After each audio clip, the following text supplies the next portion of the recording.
Hey guys, welcome back to another video over here on the Ideal Radio YouTube channel. Today I have got something interesting to show you, especially if you're into pirate radio and radio in general. Today I have been gifted a box of pirate radio memorabilia from the past, and also there is some stuff in there from the present day as well. So I thought I'd make a video and I'd show you. And if we can get any of the stuff working and do a demo on it on a dummy load, we will do as well. So let's show you what's in the box. I was gifted to this for someone who was cleaning out their garage. Come in and went, do you want this box of pirate radio stuff? And I went, yes, I'll take it off your hands. Because collector.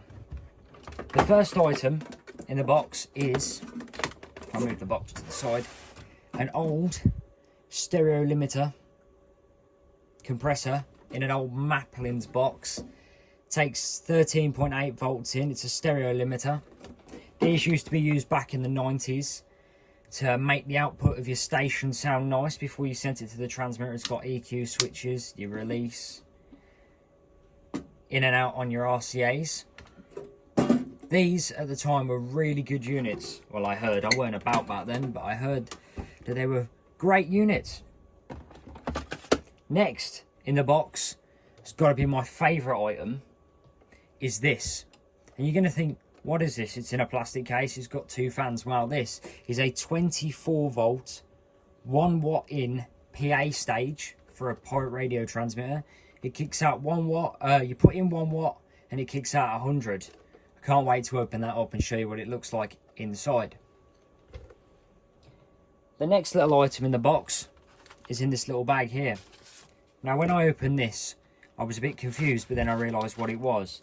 In the bag here, if I get it out for you, is an RDS board for your radio broadcast transmitters, so that you can display a station name while your transmitter is transmitting. I believe that is a relatively new piece, and it never seems to be used before. I think it was bought for a project and then never put in it. Also with the RDS board, I have the circuit diagram for it as well, if anybody's interested in the circuit diagram. That's not all though, we have got some more. Well, I have got another piece to show you out of this box of goodies. If I just pop that over here. The final piece out of this box of goodies. Now these aren't that rare, these are quite, you can get these off eBay. It is I think it's a 1 watt or a half of watt FM stereo transmitter that has been modified. I believe they were using it to go into the PA stage. If it's been modified like this, these usually have a rubber ducky antenna on them, but somebody has soldered a piece of 50 ohm coax with a PL plug to go into there. And good news, I do have a power supply for this little transmitter, so once I've gone through everything else, I shall power this up and we'll see what power it's doing on the dummy load. Right then, let's have a little look inside of this old stereo limiter compressor. I can't wait to see. It does seem like somebody had used the wrong screws for the case. They were a bit of a pain to take out, but here it is. I'm about to take the lid off and show you what audio board has been used inside, if the case will come off. There's the top of the case off. Here is the inside of the stereo limiter. It has been wired quite well. There has some pride been taken in making this. Bearer board on the back of there to solder the connections to. All the capacitors look in good condition. None of them look like they've blown or gone dry. This was a very popular audio board at the time for making these stereo compressor limiters, and I heard from people that I've spoken to that they do work quite well. I wonder if it still works to this day. I may have to power it up in another video and find out what it sounds like and if it's still got some life in it, but all the components look like they're in good condition, and it was built quite neatly. Anyway, that was a look inside of the stereo compressor limiter, fresh out of the 90s, that is. Anyway, let's get the lid screwed back on this and move on to the next piece of memorabilia. The next goodie in the box, which I all think you're going to be very excited for, is this. This is, from what I know, a 24 volt, 1 watt to 100 watt PA stage for FM transmission, and I'm going to open it up and give you a quick look. It's got 2 fans, one there, and if you look around this side, it's had the side cut out for more airflow. I don't know why it was built into a plastic box. They're usually built into metal ones, but everything's different. And this is the inside of the PA stage. It has got, what type of board is that? I'm not quite sure what type of board that is, but I've definitely seen them before. It's got a little regulator down there in the corner to regulate the voltage for the fans, because it's 24 volt in, I believe they are 12 volt flat fans. It's got a MRF186 Motorola transistor in it. It's got two copper wires going to the PL plugs either side. I don't know what design choice that was. The connections for the power are binary posted and then eyeletted there. All the mains is running down the side down here. The RF board itself is on a heat sink so that it doesn't get hot. These boards, I've heard, depending on what transistor you're putting them, can get you 100 watts with the MR186 transistor, or if you upgrade to the, I think it's the MRF192, you can get 150 watts out of these boards. Little bias pot down there. Tuning coils over here. It's also got a smart SWR if you have the component to track the SWR of your output to make sure it doesn't blow. I think it is quite tidy in here. I like the way that without the use of all the proper equipment, somebody has been able to put one together. And I'd love to be able to test it, but I don't have a 24 volt power supply. So I will find a 24 volt power supply and we will test it in another video on a dummy load to see if it's still putting out the 100 watts that it says it is.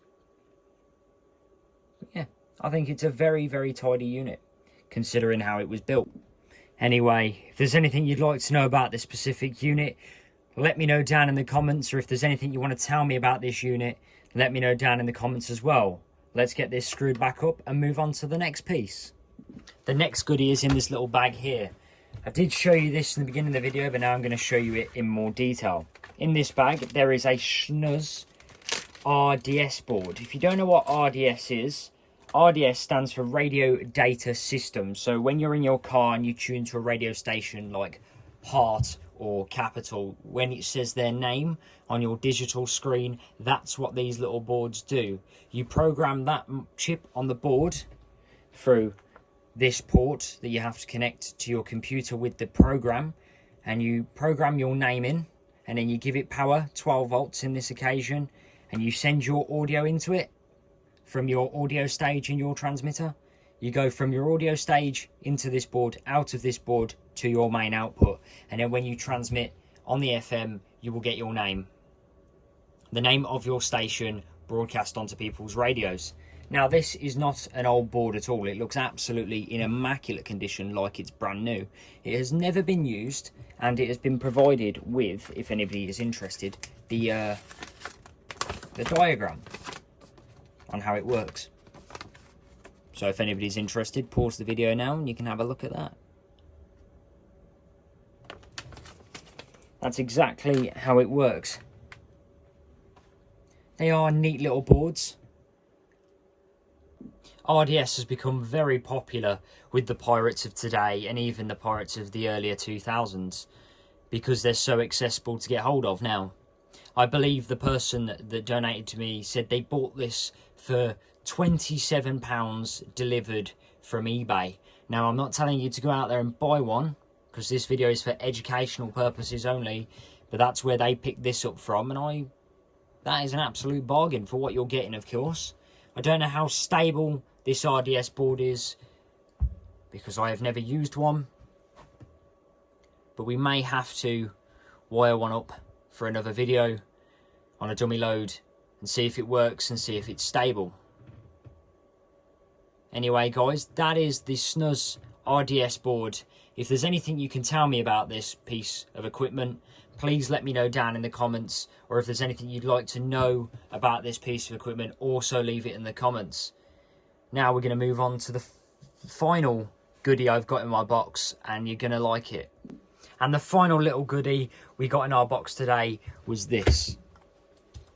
This is a Sansonic AX05B stereo transmitter. I do believe these are either half a watt or 1 watt. This one has been modified, like I said. It's had the rubber ducky taken off and a 50 ohm piece of coax soldered to the board so that it can be used to drive something else. I do believe that is useful. If I can find one of these on the internet, which I do believe I can find, I will drop a picture now.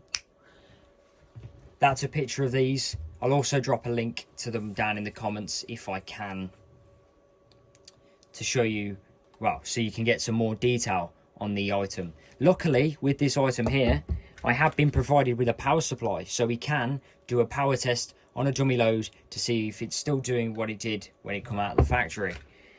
I'm going to set that up for you now. Right, here's all the equipment I've got. Again, in this power test, I am using the Avoir AV201 SWR meter. Nearly dropped it there. There it is on the back. That's the SWR meter. Kilowatt or 200 watts. It's got a 5 watt scale, a 20 watt scale, a 200 watt scale, or a kilowatt scale. It's got power, calibrate, SWR forward and reverse. It does 1.8 megahertz to 160 megahertz. The dummy load I'll be using is a homebrew dummy load. This is a 50 ohm, 250 watt resistor bolted to a huge aluminium heatsink with a standard piece of coax coming off. We never use it for more than like 50 watts anyway, so this coax is absolutely fine. These are the items I'm going to be using for today's test. Now let's wire it up. As always, you grab the back of your SWR meter. Let's drag that dummy load over here. Your dummy load will go into antennae, well, ant on the back of here, and the TX you'll plug into your transmitter like this.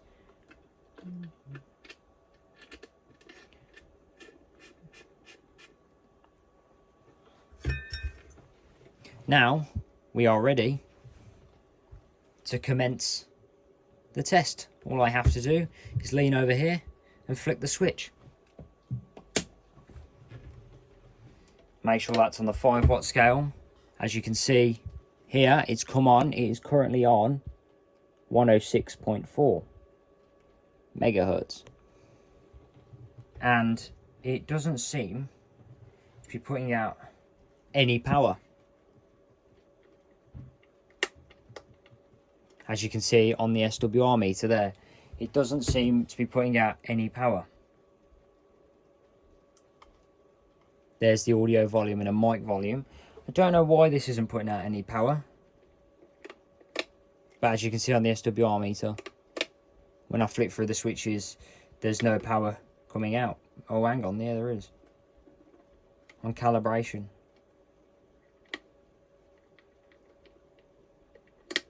That is bizarre. Why can I calibrate? Oh, there we go. As you can see from the SWR meter there, it is putting out just under half a watt. Now, from what I read on the internet about these should do about half a watt high power and a quarter of a watt low power. But this one is putting out half a watt in stereo, as it says at the top of the screen there. I don't know if I can zoom in. You see the little ST above the 0 on the 106. This is a wideband transmitter.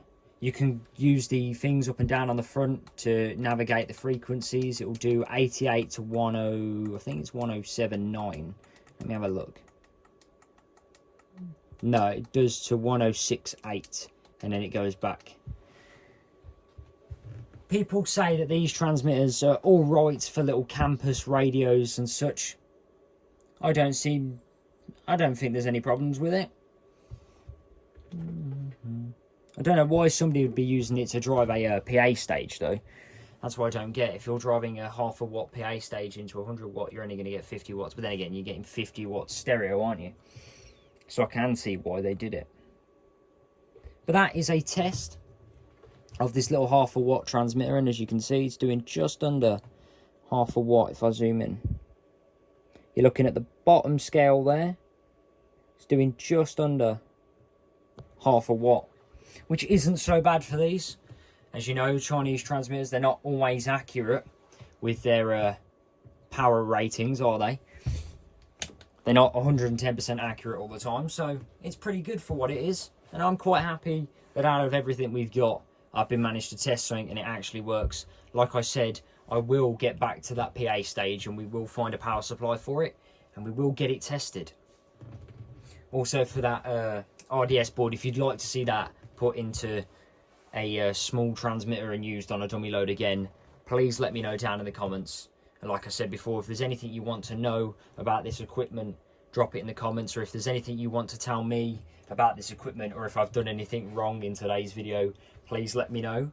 Anyway guys, I hope you've enjoyed this little showcase of some pirate radio memorabilia and equipment that we had been gifted to us.